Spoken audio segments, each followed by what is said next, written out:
আসসালামু আলাইকুম। আজকে একটা ফুল ড্রেসের কাজ দেখাবো। এটা পুরাটা হ্যান্ড পেন্টিংয়ের কাজ। তো এই কাজের টিউটোরিয়াল এর আগে আমি দিয়েছি বেশ মাসখানিক আগে।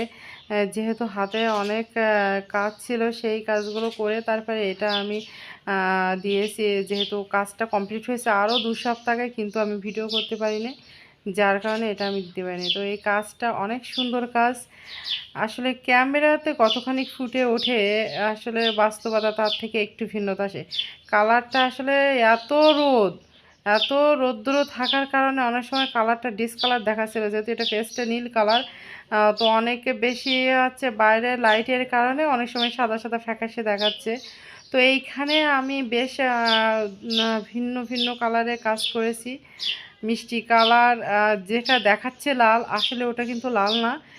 মিষ্টি কালার আর সাদা দিয়ে আমি এই কাজটা করেছি। শেড কালার নিজেই করেছি। আর ডালগুলো উঠাইছি, যেটা অল্প অল্প দেখাচ্ছে ওটা সাদা। পাতাগুলো এবং ফুল, ছোট ছোট পাতা যেগুলো আছে ওইগুলো, কলকির টাইপের যেগুলো আছে ওইগুলো আমি গোলাপি এবং সাদা শেড কালার করে নিয়েছি।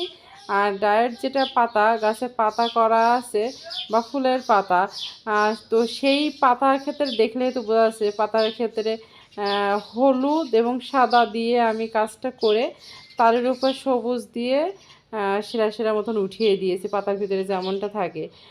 গলার কাজ একরকম, পাতার ভিতর বা ফুলের ভিতর কাজটা আর একরকম।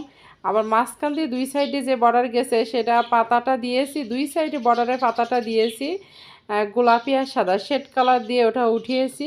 আগা গোড়া একদম গোড়া থেকে নিচ পর্যন্ত দুই সাইডে দিয়ে দিয়েছি পাতা। আর মাঝখানের ভিতরে ছোট ছোট ফুল করা আছে। আর বুকের কাজটা তো দেখাই যাচ্ছে, যেটা গলার কাজ। তো এইটা কাজ আসলে একটা অসাধারণ কাজ, আপনারা ট্রাই করবেন। আর অবশ্যই এখানে আমি কালারের সঙ্গে অ্যাড করে দিয়েছি জরি। জরিটা আসলে অল্প অল্প ঝিরি ঝিরি দেখা যাচ্ছে, কিন্তু যখন আপনারা নিজেরা বাসায় কাজ করবেন তখন এই জরিটা কতটা লাইট হয় না করা পর্যন্ত আসলে বুঝবেন না। তো সবাই ট্রাই করবেন, ভালো থাকবেন, আল্লাহ হাফেজ।